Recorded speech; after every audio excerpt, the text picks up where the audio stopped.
मात्र 5 दिन में, जी हां दोस्तों, मात्र 4 से 5 दिन में सरकार को अपनी बात से पलटी मारनी पड़ी। नितिन गडकरी मात्र 5 दिन में ऐसे क्यों पलटे? आखिर वो कौन सा दबाव था जो कभी ना झुकने वाली सरकार को आखिरकार यू टर्न लेना पड़ा? वैसे बेमतलब कहा जाता है कि ये सरकार यू टर्न नहीं लेती, अपने फैसले वापस नहीं लेती। खूब लिए हैं और आगे भी लेने पड़ेंगे, तब तक जब तक आप और हम सवाल पूछते रहेंगे। दोस्तों वैसे तो इस सरकार में बहुत सारे मंत्री हैं जो खूब बोलते हैं, बार बार बोलते हैं, लेकिन उनमें से नितिन गडकरी का नाम सबसे अव्वल होना चाहिए। इसमें कोई दो राय नहीं कि गडकरी साहब के रहते देश में शानदार सड़कों का एक जाल बिछा, लेकिन कई बार गडकरी साहब बोलते बोलते कुछ ज्यादा ही बड़बोले साउंड कर जाते हैं। इस बार भी ऐसा ही हुआ दोस्तों। ये सरकार और नितिन गडकरी E20 फ्यूल को लेकर, यानी कि इथेनॉल वाले पेट्रोल को लेकर खूब बोल रही थी, बार बार बोल रही थी। गडकरी साहब हर दिन नए इंटरव्यू में कुछ ना कुछ बोल देते हैं, लेकिन ये एक ऐसा मुद्दा है जिससे खुद सरकार भी बुरी तरह से परेशान है, फंसी हुई है, क्योंकि खुद उसके वोटर भी इस बात को लेकर समझ नहीं पा रहे हैं कि भाई पेट्रोल के दाम पर हमको मिलावटी पेट्रोल यानी कि इथेनॉल वाला पेट्रोल क्यों दिया जा रहा है? E20 पेट्रोल हम क्यों खरीदे? हमने तो नहीं कहा था आपसे इथेनॉल मिलाइए पेट्रोल में। दोस्तों इस बीच सरकार से बार बार ये डिमांड की जा रही थी। दोस्तों अरविंद केजरीवाल जैसे नेता भी कर रहे थे कि भाई आपको इथेनॉल पेट्रोल देना है दीजिए, लेकिन कम से कम लोगों के पास ऑप्शन तो दीजिए कि वो प्योर पेट्रोल ले लें, 100% प्योर पेट्रोल जैसा कि पहले मिलता था।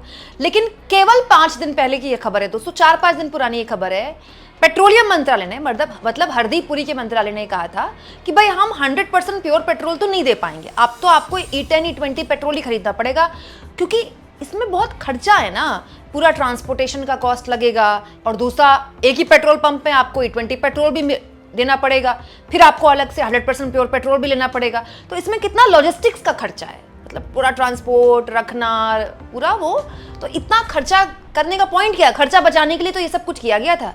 ये बात सरकार ने कब बोली थी? मात्र 4 से 5 दिन में, जस्ट इन 4-5 डेज।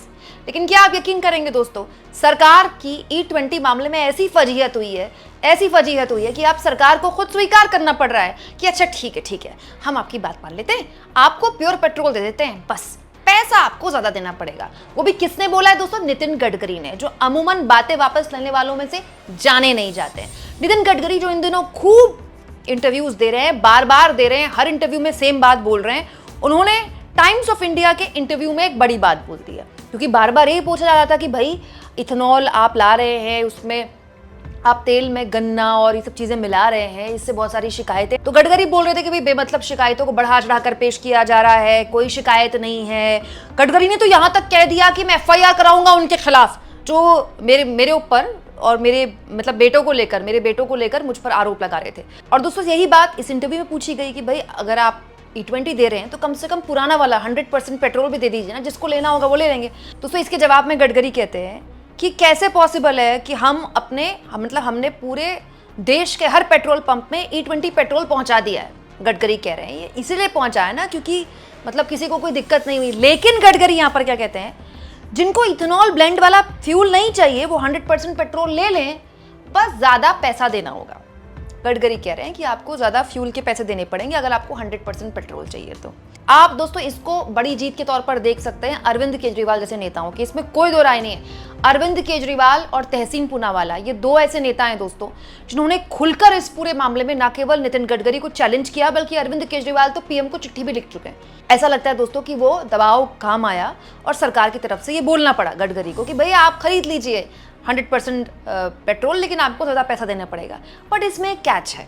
कैच क्या है दोस्तों कि आप हर पेट्रोल पंप में E20 पेट्रोल तो आपने भिजवा दिया, इथेनॉल वाला पेट्रोल, तो 100% प्योर पेट्रोल कैसे आएगा? दूसरा सवाल, क्या देश में अभी भी ये सेवा उपलब्ध है? हाँ, कुछ प्रमुख शहरों में कुछ जगह ये आपको मिल जाएगा 100% पेट्रोल। काफ़ी महंगा है ये, काफ़ी महंगा। अभी मुझे ऐसा कोई पेट्रोल पंप मिला नहीं है, नोएडा में मिलेगा तो मैं उससे रेट पूछ के आपको बताऊंगी। लेकिन ये जो अभी जो पेट्रोल के दाम है उससे काफ़ी ज़्यादा है, लेकिन ये अवेलेबल है ऑलरेडी देश में, लेकिन हर जगह अवेलेबल नहीं है। अब गडकरी ने तो कह दिया नहीं आपके मन है तो आप 100% पेट्रोल दिलवा लीजिए। तो 100% पेट्रोल कहाँ मिलेगा? कहाँ मिलेगा? गडकरी साहब या उनकी सरकार लिस्ट बता दे।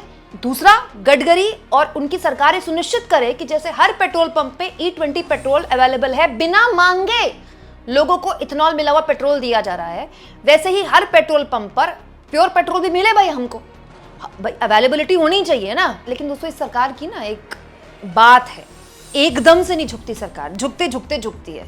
ये खबर हेडलाइन की खबर है, लेकिन आपको किसी चैनल में नहीं दिखाई देगी। ये सबसे बड़ी खबर है, ये सरकार का यू टर्न है। ये सरकार की तरफ से 5 दिन पहले पेट्रोलियम मंत्रालय ने लिखित में कहा है कि हम 100% पेट्रोल नहीं दे सकते, हम प्योर पेट्रोल हर जगह अवेलेबल नहीं करा सकते, इससे लॉजिस्टिक की बड़ी समस्या हो जाएगी, बेमतलब में ट्रांसपोर्टेशन का इतना खर्चा होगा, हर पेट्रोल पंप पे कैसे व्यवस्था की जाएगी। लेकिन अब सरकार कह रही है, नितिन गडकरी कह रहे हैं नहीं नहीं हम दे देंगे आपको 100% पेट्रोल, आपको ज़्यादा पैसा देना होगा। ठीक है, चलिए इस दलील को अगर माना जाए तो फिलहाल जो पेट्रोल मिल रहा है सस्ता हो, फिर मतलब सरकार स्वीकार कर रही है ना कि 100% पेट्रोल वो महंगा देगी, तो जो वो 100% नहीं दे रही है वो सस्ता क्यों नहीं दे रही है? पेट्रोल के दामों में कमी क्यों नहीं आ रही? इथेनॉल वाले पेट्रोल की, E20 वाले पेट्रोल की। भाई पूरी दुनिया में वेस्ट एशिया का संकट है, ऐसा तो है नहीं कि भारत के लिए ही संकट है। पूरी दुनिया के कई देशों में दाम बढ़ाए गए लेकिन फिर घटा भी दिए गए। हमारे यहाँ तो बस बड़े बड़े हैं, घटे तो है नहीं। अभी निकट भविष्य में ऐसे हालात भी नहीं दिखते, क्योंकि युद्ध तो अभी थमा नहीं है, थमा था दोबारा से हो गया। दोस्तों 5 दिन के अंदर अगर सरकार ने ऑफिशियली बयान देकर यू टर्न लिया है तो आप मानकर चलिए कि यू टर्न तो आगे भी सरकार को लेना पड़ेगा। लेकिन इस बीच जो अलग अलग शिकायतें आई, जो अलग अलग सवाल उठे, लोगों को परेशानी हुई, इसके लिए कौन जिम्मेदार है? दोस्तों ये वही सरकार है जिसने शुरुआत में माइलेज कम होने की बात को सिरे से खारिज कर दिया, बिल्कुल दरकिनार कर दिया। लेकिन उसके बाद गडकरी साहब को वो भी स्वीकार करना पड़ा। कुछ दिन पहले मैंने आपको एक खबर दिखाई, इनफैक्ट पिछले हफ्ते की ये खबर है, जहां गडकरी ने बोला हाँ थोड़ी बहुत माइलेज गिरेगी लेकिन बहुत ही मिनिमम 3 से 5%। गडकरी साहब को पता नहीं है कि हमारे देश में गाड़ी खरीदने से पहले आदमी शोरूम में जाकर यही बोलता है भाई माइलेज कितना देगी गाड़ी, चाहे बाइक हो चाहे गाड़ी हो। माइलेज क्यों? क्योंकि भाई हमारे देश में पेट्रोल डीजल एक सीरियस इशू है, सीरियस कंसर्न है पेट्रोल डीजल के दाम। दूसरा, गाड़ी कोई लग्जरी नहीं है, गाड़ी जरूरत है देश के मिडिल क्लास के लिए, भाई उसको जरूरी में खरीदना है। ऐसे हालात में नितिन गडकरी ने कह दिया थोड़ा बहुत माइलेज कम होगा। पहले कह रहे थे माइलेज भी कम नहीं होगा, कोई फर्क नहीं पड़ेगा, अब कह रहे हैं माइलेज कम होगा। ठीक है, पहले कह रहे थे नहीं 100% पेट्रोल नहीं दे सकते, अब कह रहे नहीं अवेलेबल हम कर देंगे, ज्यादा पैसा देना होगा। जबकि ऑलरेडी देश के कुछ चुनिंदा शहरों में 100% पेट्रोल है। तो दोस्तों अगर सरकार को ये स्वीकारना पड़ रहा है कि हम आपको 100% पेट्रोल भी दे देंगे, आपको एक्स्ट्रा पैसा देना होगा, तो मतलब सरकार ये मान रही है, सरकार ये स्वीकार कर रही है कि दोनों पेट्रोल में फर्क है। और अगर ऐसा नहीं है तो फिर सरकार ने यू टर्न क्यों लिया? अपने आप को क्यों कॉन्ट्रडिक्ट कर रही है सरकार? भाई दोस्तों आपको क्या लगता है इस मामले में? कमेंट बॉक्स में लिख के बताइएगा।